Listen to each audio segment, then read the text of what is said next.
Nós estamos iniciando a terceira semana do tempo da Quaresma. Seguimos o nosso retiro espiritual. Aí na sua casa, nunca se esqueça de procurar cumprir com aqueles passos da leitura orante da Palavra de Deus. Estabeleça o seu tempo, estabeleça o lugar, procure silenciar dentro e fora, sempre com a Palavra de Deus em mãos. O Evangelho de cada dia, procure em sua Bíblia, leia atentamente, procure ver onde o Espírito Santo vai conduzindo o teu coração. Fixe a atenção num versículo ou numa palavra, naquilo que mais lhe tocou. Procure meditar com a ajuda do nosso texto, do nosso vídeo. Aprofunde aquele Evangelho na sua vida e deixe que a sua vida vá sendo iluminada pelo Evangelho. Depois, a atitude da contemplação é o silêncio em Deus. Coloque-se em Deus e deixe que Ele mesmo vá tocando o teu coração. Termine este momento, esta meia hora, com o Pai Nosso, a Ave Maria, e estabelecendo sempre um propósito de vida, uma decisão, uma atitude, uma mudança, não é? De atitude. Assim nós vamos percorrendo dia a dia o nosso retiro quaresmal. É um tempo este de graça. Procure vivê-lo de modo intenso.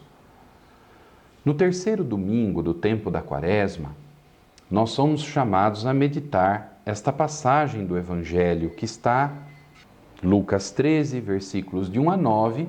Jesus começa relatando dois acontecimentos trágicos do seu tempo. Algumas pessoas se aproximam dele e contam o que havia acontecido com alguns galileus, cujo sangue Pilatos havia misturado com o de suas vítimas. E Jesus diz assim: acreditais que por terem sofrido tal sorte, esses galileus eram mais pecadores do que os outros, todos os outros galileus? Não, eu vos digo, todavia, se não vos arrependerdes, perecereis todos do mesmo modo. E o segundo acontecimento trágico relatado por Jesus: os 18 que morreram com a queda da torre de Siloé, violentamente perderam a vida. Jesus diz: eu vos digo, se não vos arrependerdes, perecereis todos do mesmo modo. Nós temos aqui duas situações bastante trágicas: galileus mortos por Pilatos e outros que morrem com o desabamento de uma torre. Os que vão até Jesus contar estes fatos certamente acreditavam que aqueles mortos foram alvo de um castigo de Deus, porque eram pecadores. Aliás, esta era uma mentalidade religiosa muito forte no tempo de Jesus, a ideia de que Deus castiga o pecador. Jesus, na verdade, exorta os seus interlocutores à conversão, os chama à conversão. O acontecimento triste deve servir de exemplo para desencadear em nós o desejo de levar a vida a sério. Afinal, somos muito frágeis. Os acontecimentos trágicos podem acontecer na vida de qualquer um de nós. Não estamos isentos dos perigos. Porém, isto não significa que Deus é um Deus de vingança. Mas este Deus maravilhoso que nos corrige porque nos ama, nos dá oportunidades de mudança, de conversão. É justamente o que Jesus está dizendo. Não pensemos na tragédia como vingança. Pensemos numa tragédia como oportunidade de sermos mais humildes, de sermos mais humanos, de convertermos o nosso coração as nossas atitudes, o nosso modo de pensar e de agir. A conversão, portanto, está no centro desta mensagem de Jesus, mudança de vida.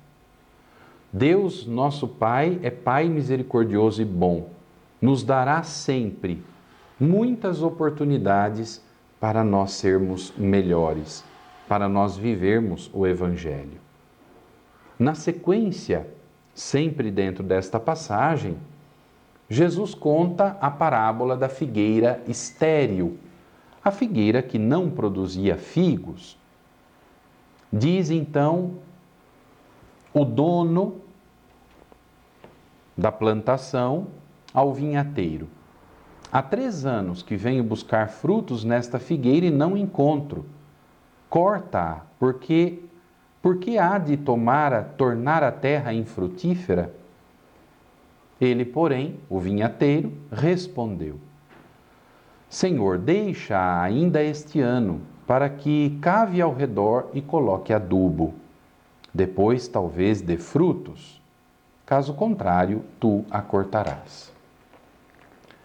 O dono da plantação, evidentemente, é Deus.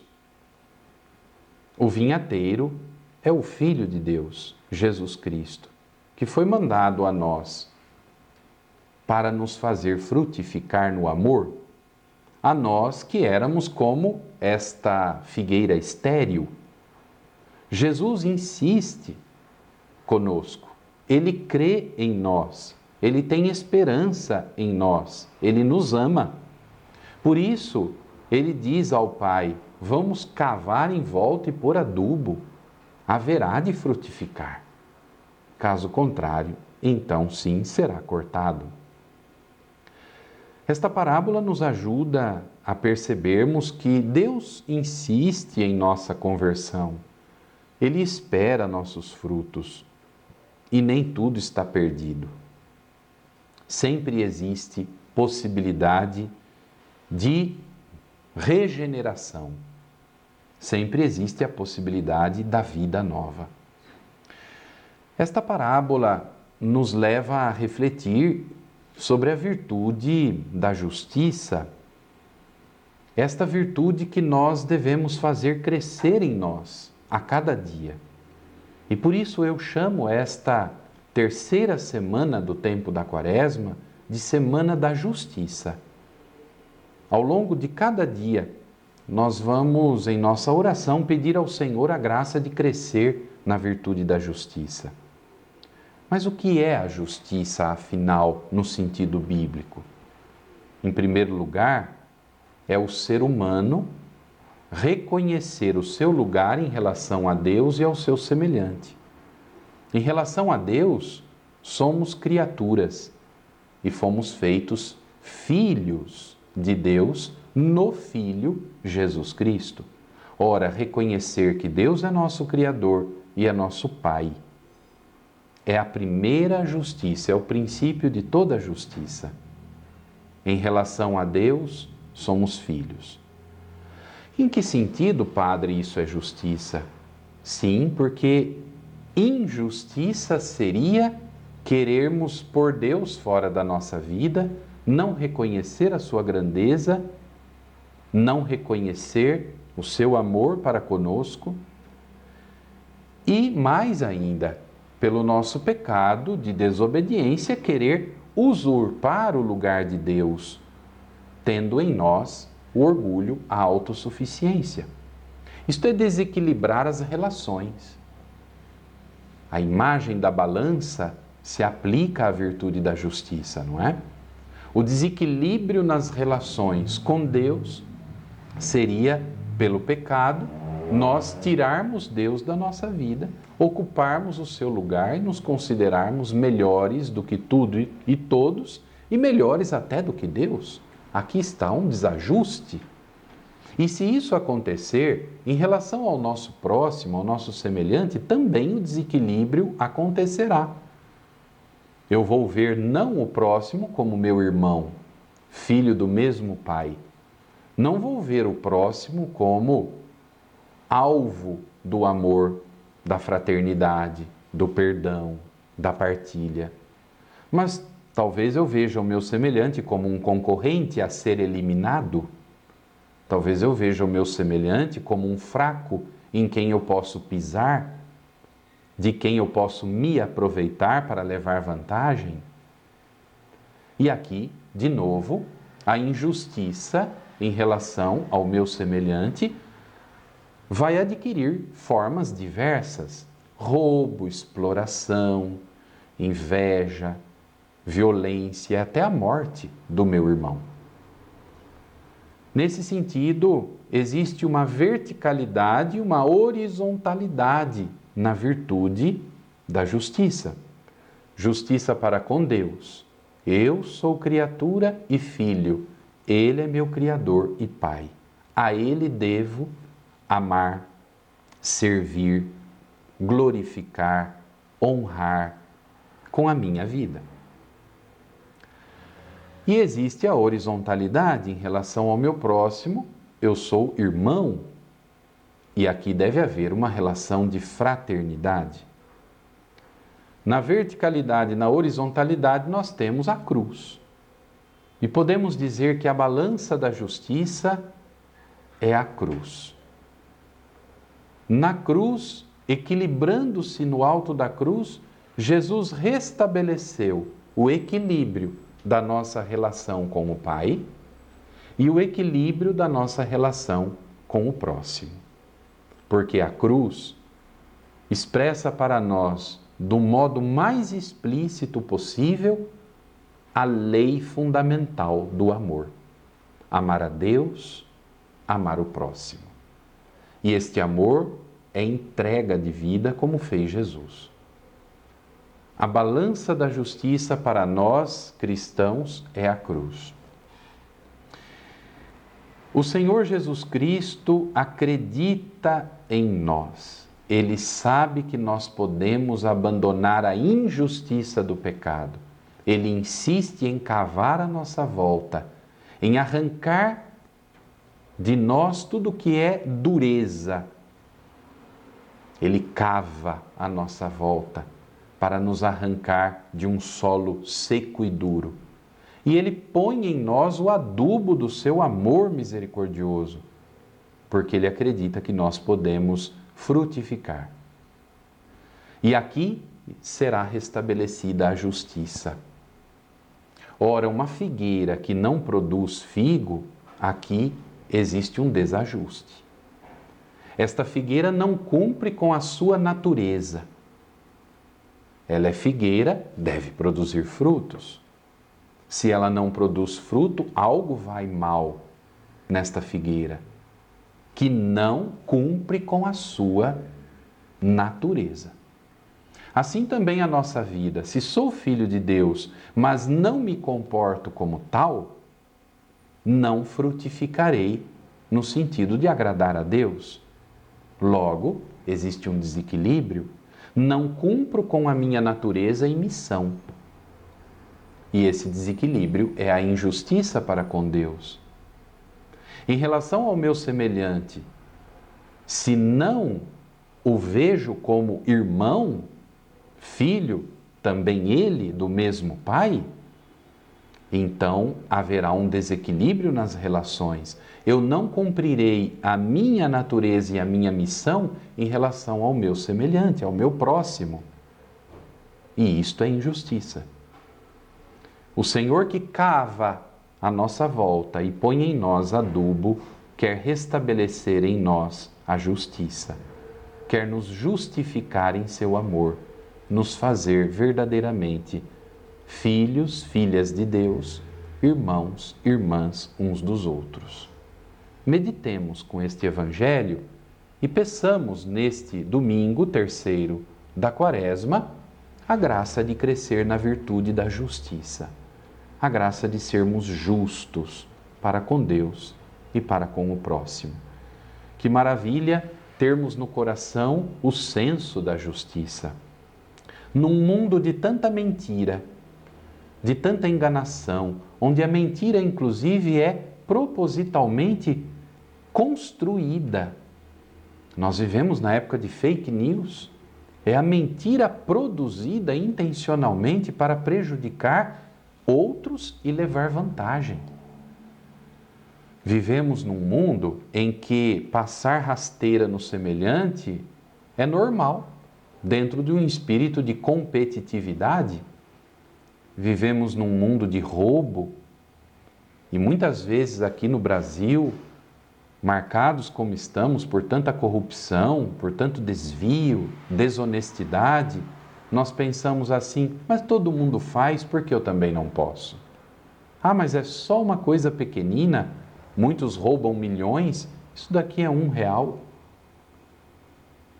Fiel no pouco, fiel no muito. O senso da justiça deve impregnar toda a nossa vida e fazer de nós pessoas de retidão, de honestidade, de boa conduta no uso dos bens e nas relações humanas. Isso é o senso da justiça. Não nos deixemos levar pela mentalidade deste mundo. Queiramos a justiça, mas, Padre, ser justo nos dias de hoje gera muito sofrimento, dá trabalho, porque seremos incompreendidos e até ridicularizados ou perseguidos. É verdade. Mas o Senhor, justo e bom, nos ensinou que mesmo se a justiça nos levar à cruz, como aconteceu com ele, sairemos vitoriosos, porque o bem sempre triunfa sobre o mal e a justiça será coroada. Peçamos, insisto, a graça de crescer na virtude da justiça. Que Deus nos fortaleça sempre mais e nos dê este coração justo com Deus e com o nosso próximo. Segunda-feira da terceira semana do tempo da Quaresma. Temos diante dos olhos para a meditação Lucas, capítulo 4, versículos de 24 a 30. Seguimos esta assim chamada Semana da Virtude da Justiça. O Evangelho nos traz Jesus que compara com os frutos. Prestemos atenção. Acontece com o reino de Deus o mesmo que com o homem que lançou a semente na terra. Ele dorme e acorda de noite e de dia, mas a semente germina e cresce, sem que ele saiba como. A terra por si mesma produz fruto, primeiro a erva, depois a espiga e por fim a espiga cheia de grãos. Quando o fruto está no ponto, imediatamente se lhe lança a foice, porque a colheita chegou. E dizia ainda: com que compararemos o reino de Deus? Ou com que parábola o apresentaremos? É como um grão de mostarda, que quando é semeado na terra, é a menor de todas as sementes da terra. Mas, quando é semeado, cresce, torna-se maior que todas as hortaliças e deita grandes ramos, a tal ponto que as aves do céu se abrigam à sua sombra. Que imagens bonitas estas parábolas para falar do reino de Deus, que Jesus plantou em nós. O Filho de Deus que veio a este mundo é, em sua pessoa, já o reino de Deus entre nós. Porque Jesus, em sua pessoa, nos ensina tudo aquilo que agrada ao Pai. Ele veio regenerar a nossa vida para reatarmos a aliança com o Pai no amor. Vivendo como Jesus viveu, nós estaremos na perspectiva do reino de Deus. E aceitando a palavra de Jesus em nós, misteriosamente este reinado de Deus vai acontecendo a partir do interior do nosso coração e vai envolvendo a nossa pessoa por inteiro, de tal maneira que seremos capazes exteriormente de agir como Cristo. E isto significa frutificar em boas obras. Misteriosamente, o reino de Deus que está plantado em nós vai realizando a sua obra. E nós vamos frutificando, insisto, na perspectiva do que agrada a Deus. Meu irmão, minha irmã, Nisto consiste toda a justiça. Sermos verdadeiramente de Deus. Dele viemos, para Ele voltaremos. Por que nos deixarmos levar pela rebeldia do nosso egoísmo, de querer conduzir a nossa vida ao nosso modo próprio? Por que insistirmos em querer ser os guias de nós mesmos? Isto é orgulho. E isto nos leva à queda.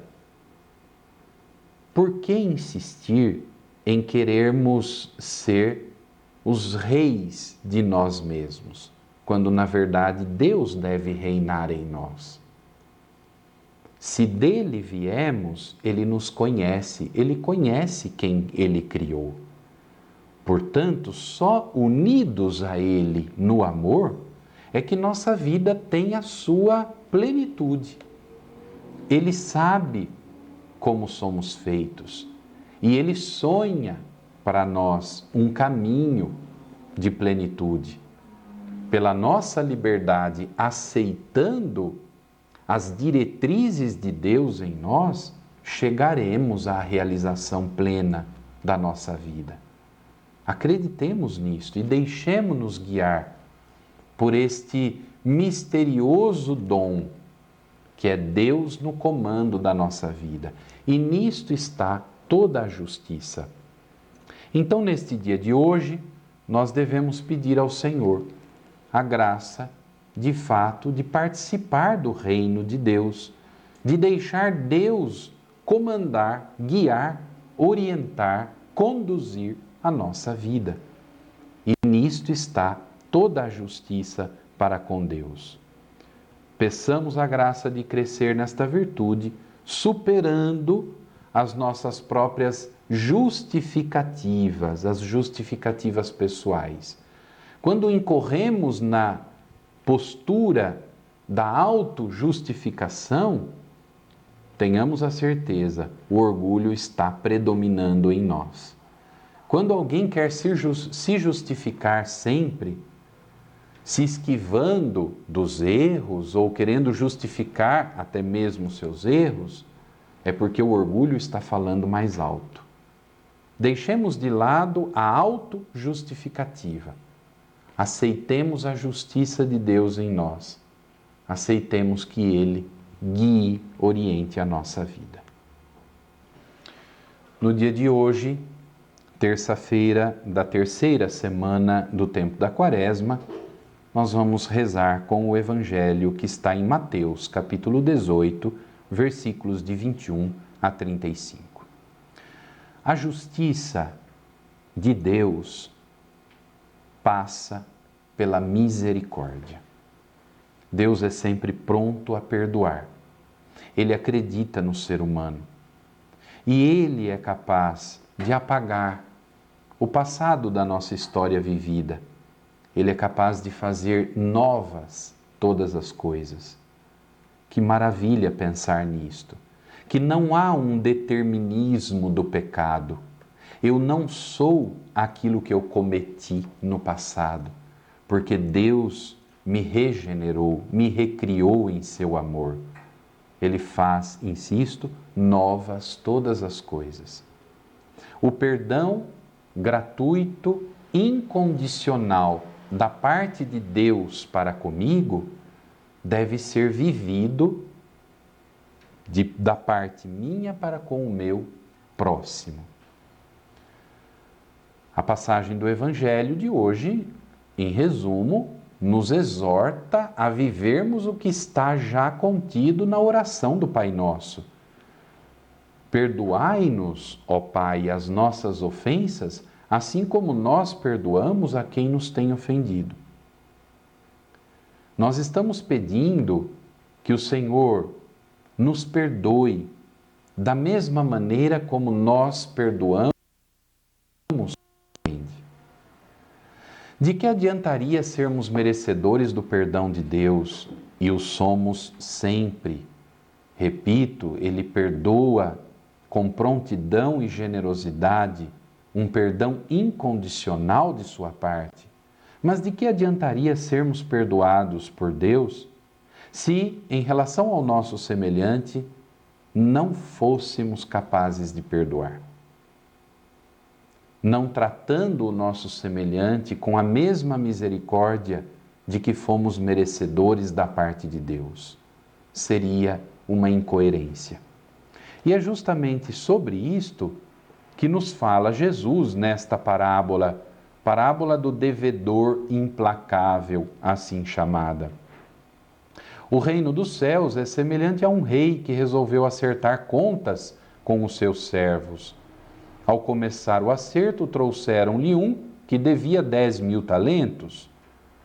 Não tendo este com que pagar, o Senhor ordenou que o vendessem juntamente com a mulher e com os filhos e todos os seus bens para o pagamento da dívida. O servo, porém, caiu aos seus pés e, prostrado, suplicava-lhe: dá-me um prazo e eu te pagarei tudo. Diante disso, o Senhor compadeceu-se do servo, soltou-o e perdoou-lhe a dívida. Mas quando saiu dali, esse servo encontrou um de seus companheiros de servidão, que lhe devia 100 denários. E agarrando-o pelo pescoço, pôs-se a sufocá-lo e a insistir: paga-me o que me deves. O companheiro, caindo a seus pés, rogava-lhe: dá-me um prazo e eu te pagarei. Mas ele não quis ouvi-lo. Antes, retirou-se e mandou lançá-lo na prisão até que pagasse o que devia. Vendo os companheiros de serviço o que acontecera, ficaram muito penalizados e procuraram o Senhor. Contaram-lhe todo o acontecido. Então o Senhor mandou chamar aquele servo e lhe disse: servo mau, eu te perdoei toda a tua dívida, porque me rogaste. Não devias também tu ter compaixão do teu companheiro, como eu tive compaixão de ti? Assim, encolerizado, o seu senhor o entregou aos verdugos até que pagasse toda a sua dívida. Eis como meu Pai Celeste agirá convosco, se cada um de vós não perdoar de coração ao seu irmão. Perdoai-nos assim como nós perdoamos a quem nos tem ofendido. E perdoar de coração. O perdão restabelece toda a justiça em nossas relações com o nosso semelhante. Peçamos então ao Senhor crescer na virtude da justiça e ter a capacidade de perdoar de coração o nosso semelhante. Eu desejo que você esteja perseverando na oração diária, fiel à palavra de Deus, com uma escuta atenta desta palavra, com a docilidade do coração para acolher o que o Senhor tem a nos ensinar. E assim fazendo, eu espero que você esteja atingindo a cada dia maior profundidade na amizade com o Senhor, na vida em Cristo. Hoje é quarta-feira da terceira semana do tempo da Quaresma. E nós meditamos Mateus capítulo 5, versículos 17 a 19. Um trecho curto do Evangelho, em que Jesus fala da importância da lei. Todo o Antigo Testamento, a lei antiga, atinge a sua plenitude, o seu cumprimento em Jesus Cristo. O Senhor diz: não vim abolir a lei e os profetas, mas dar-lhes pleno cumprimento. Na verdade, eu vos digo que até que passem o céu e a terra, não será omitido nenhum só e uma só vírgula da lei, sem que tudo seja realizado. Aquele, portanto, que violar um só desses menores mandamentos e ensinar os homens a fazerem o mesmo, será chamado o menor no reino dos céus. Aquele, porém, que os praticar e os ensinar, esse será chamado grande no reino dos céus. Praticar a lei do Senhor é praticar a sua palavra. Lei para nós é a palavra de Deus. Tudo o que Deus pronuncia para nós é lei. Sua palavra é lei divina. Nós não estamos muito, nos dias de hoje, habituados a esta questão de obediência às leis. Pensemos nas leis humanas, nas leis que regem a nossa sociedade, nas leis políticas, nas leis de trânsito, e sempre damos um jeitinho de burlar as leis ou de ajustá-las aos nossos interesses. O famoso jeitinho brasileiro vai dobrando tudo por interesse, manipulação em benefício próprio. Precisamos estar atentos. A lei de Deus não pode ser burlada, não pode ser manipulada segundo o nosso bel prazer. A lei de Deus é vida para nós. Não é uma lei que sufoca ou que oprime, mas é uma lei, ao contrário, que, observada, gera em nós vida. Cumprir com a lei do Senhor, acolher e observar na prática a sua palavra, é realizar toda a justiça. A palavra obediência aos preceitos do Senhor também é uma palavra que muitas vezes nos incomoda. Obediência. Não estamos tão abertos a obedecer. Porque entendemos que obedecer supõe submissão, supõe humilhação, supõe uma pedagogia de quem se deixa manipular por outros. Muitas pedagogias de ensino nos dias de hoje, inclusive, rejeitam qualquer forma de uma obediência como submissão. Claro que na perspectiva dos preceitos do Senhor não se trata de submissão, mas se trata sim de fazer cumprir aquilo que está na raiz mesma desta palavra, obediência. Ob audire, dar ouvidos. Na agitação da nossa vida, sobretudo em nossas agitações interiores, naquelas vozes do coração que gritam, querendo impor a nós mesmos a obediência àquilo que nós achamos que é mais certo, ou seja, ao nosso subjetivismo interior, às nossas vontades muitas vezes desordenadas, a estas vozes do egoísmo dentro de nós, é preciso que nós deixemos falar mais a voz do Senhor, a palavra do Senhor, dar ouvidos ao que o Senhor tem a nos falar. Busquemos o silêncio interior, deixemos que ressoe em nós a palavra de Deus. Deixemos que seja mandamento dele, a lei do amor a Deus e ao próximo, a conduzir toda a nossa vida na direção da justiça. Nossa quaresma avança dia após dia, tempo favorável de busca séria, de conversão do coração. E a palavra de Deus é que nos orienta neste processo de mudança da mentalidade e do coração. Hoje, quinta-feira da terceira semana da Quaresma, e o evangelho que meditamos está em Lucas, capítulo 11, versículos de 14 a 23. Ouçamos com atenção o que nos diz o Senhor. Ele expulsava um demônio que era mudo. Ora, quando o demônio saiu, o mudo falou e as multidões ficaram admiradas. Alguns dentre eles, porém, disseram: é por Beelzebu, o príncipe dos demônios, que ele expulsa os demônios. Outros, para pô-lo à prova, pediam-lhe um sinal vindo do céu. Ele, porém, conhecendo-lhes os pensamentos, disse: todo reino dividido contra si mesmo acaba em ruínas, e uma casa cai sobre outra. Ora, se até mesmo Satanás, se estiver dividido contra si mesmo, como subsistirá seu reinado?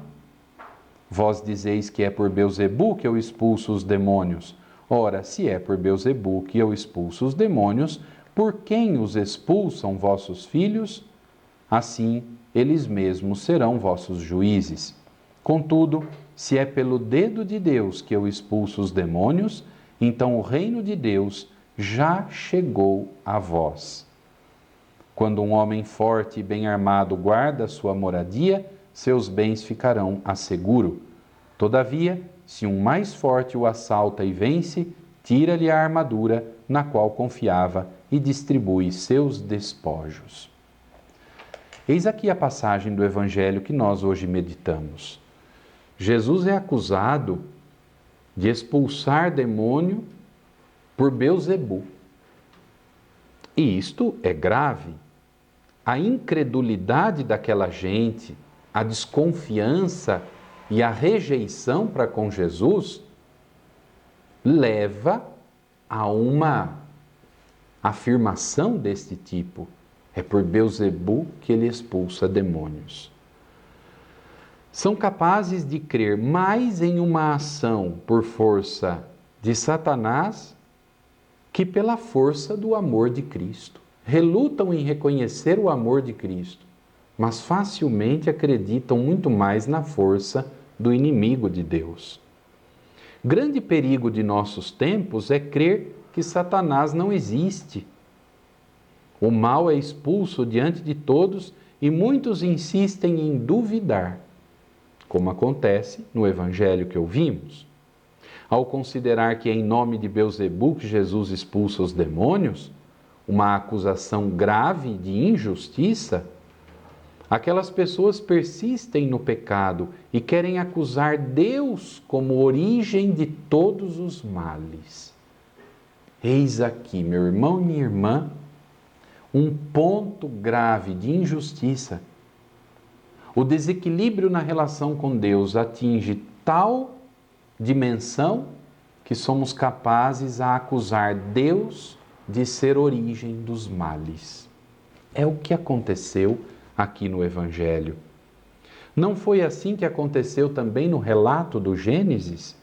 Quando Deus indagou Adão a respeito da desobediência cometida, este acusou Eva dizendo: a mulher que me deste por companheira ofereceu-me da árvore e eu comi. Ora, se foi a mulher que Deus deu a ele como companheira, então na realidade Adão acusava o próprio Deus como sendo culpado daquela queda. Muito grave isto. O pecado leva-nos a fugir de Deus. E isto é sempre desequilíbrio na relação com Ele. E isto é injustiça. As palavras de Jesus são claras. Quem não está comigo está contra mim, e quem não recolhe comigo dispersa.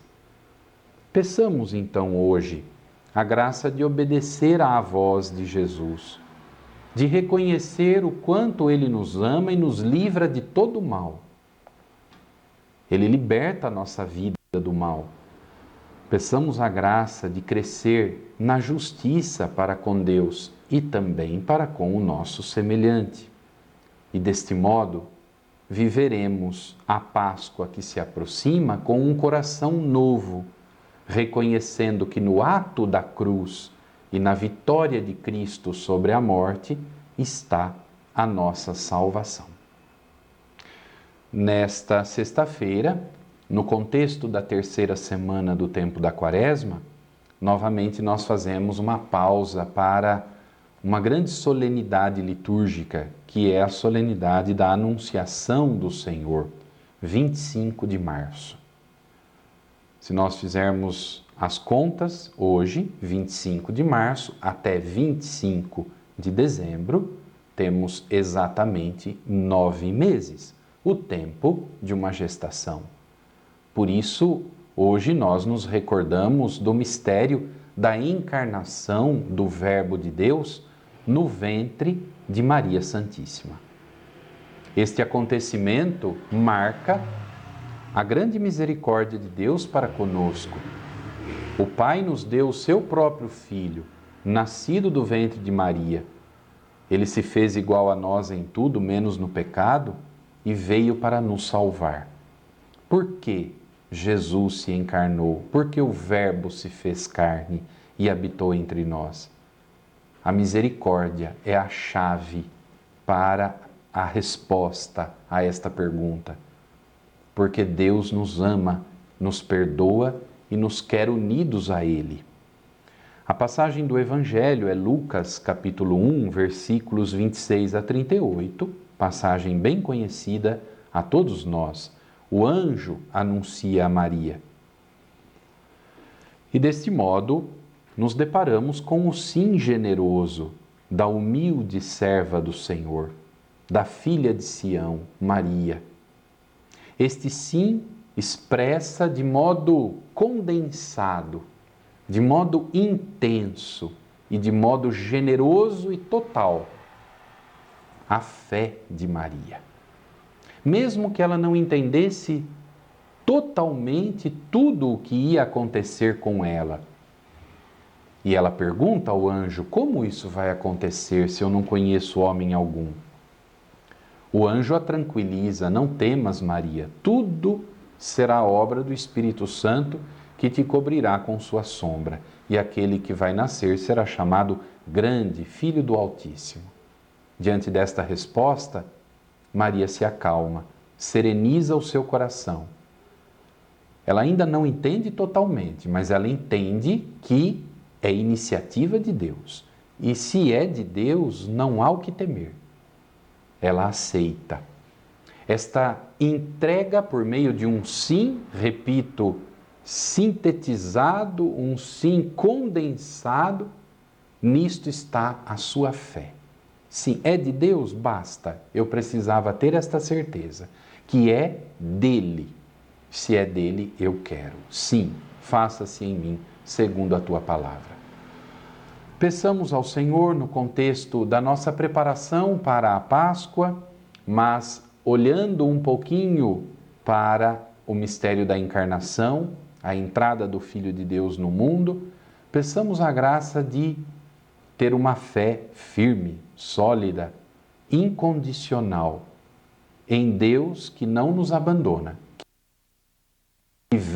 e vem a este mundo justamente para operar a redenção, para dar a sua vida por amor, para o mistério da cruz e da ressurreição.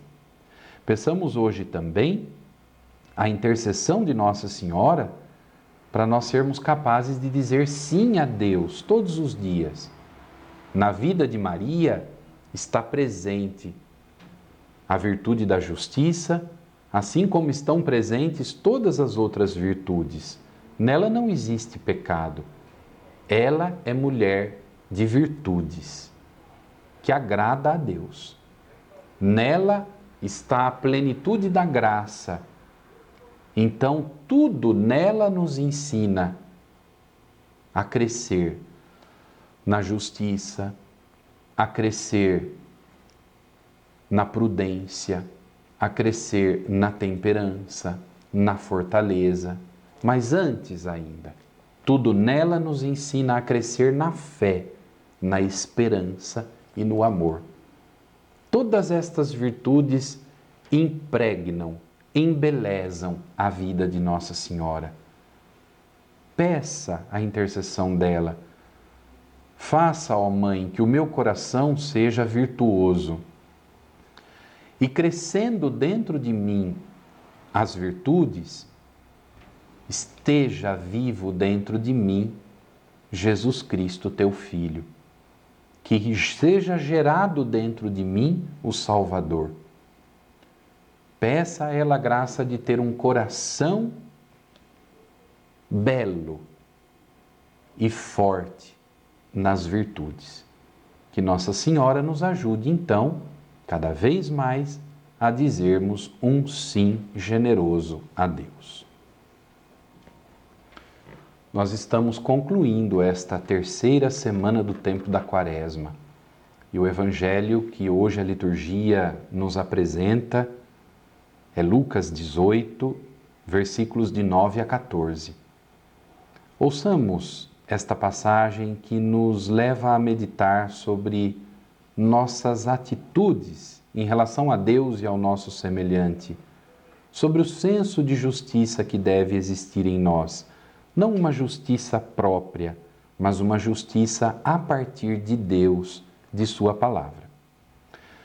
Contou Jesus esta parábola para alguns que, convencidos de serem justos, desprezavam os outros.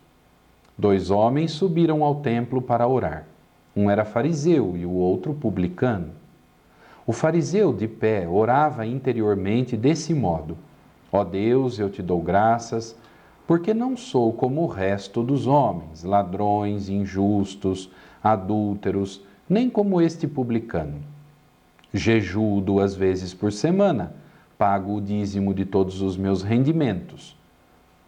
O publicano, mantendo-se à distância, não ousava sequer levantar os olhos para o céu, mas batia no peito, dizendo: Meu Deus, tem piedade de mim, pecador. Eu vos digo que este último desceu para casa justificado, o outro não. Pois todo o que se exalta será humilhado, e quem se humilha será exaltado. Esta passagem do Evangelho tem muito a nos ensinar. Quantas vezes nós pensamos ser justos, mas, na verdade, criamos critérios de justiça distantes da palavra de Deus e muito próximos aos nossos caprichos pessoais, aos nossos interesses. Portanto, é uma justiça que se baseia em nós mesmos. E, na verdade, nem deveria ser chamada de justiça. Nós nos encobrimos ou nos escondemos em justificações pessoais. Vejam este fariseu, o modo como ele rezou a Deus. Meu Deus, eu te agradeço, porque não sou como os outros homens, ladrões, injustos, adúlteros, e nem como esse aí, este publicano. Isso não foi uma oração. Foi uma justificativa diante de Deus. É ele dizendo a Deus o que ele pensa ser. Ele está exaltando a si próprio e querendo convencer a Deus de que ele é bom, se justificando: eu não sou como os outros, logo eu sou bom. Na verdade, este fariseu não rezou a Deus, ele rezou a si mesmo. Ele não reconheceu a grandeza e a glória de Deus, ele reconheceu sua suposta grandeza e sua suposta glória. Elogio em causa própria. É a oração deste fariseu, que, repito, portanto, não age na justiça. Ele pensava ser justo, mas, na verdade, vivia uma grande injustiça em relação a Deus e em relação ao seu semelhante, no caso, aquele publicano.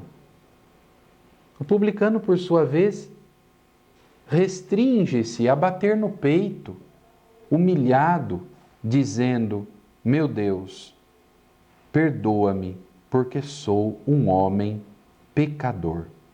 E não ousava sequer levantar os olhos para o céu. Ora, este publicano, considerado pecador por aquele fariseu, se comporta com humildade diante de Deus. O que é a humildade, meu irmão, minha irmã? Eu gosto muito daquela definição. Humildade é a verdade de si diante de Deus. A verdade de si diante de Deus. A humildade não é a humilhante condição de alguém que se rebaixa, de alguém que é bobo dos outros. Não, isto é falsa humildade. Ou então de alguém que no fundo é tão orgulhoso, mas quer exaltar sua pequenez. Falsa humildade. A humildade é a pessoa verdadeira que reconhece quem ela é, com suas virtudes e suas mazelas, seus pecados. Peçamos ao Senhor, na oração de hoje, a graça de não nos fecharmos em nossas justificativas, de não justificarmos a nós mesmos, muitas vezes em nossos erros. Peçamos ao Senhor a graça de sermos humildes diante dele e diante do próximo, para vivermos a verdadeira justiça, o equilíbrio nas relações com Deus e com o próximo, baseado no amor, na entrega da nossa vida. Aqui está, de verdade, a virtude da justiça, que nós, ao longo desta semana, buscamos aprofundar em nossa vida. Um coração convertido é um coração justo, de quem reconhece a grandeza de Deus e põe Deus como grande critério da sua vida, e um coração justo de quem reconhece o seu irmão como alguém que deve ser amado e servido. Peçamos a graça de um coração justo, um coração convertido. E assim teremos vida em Cristo, seremos pessoas virtuosas.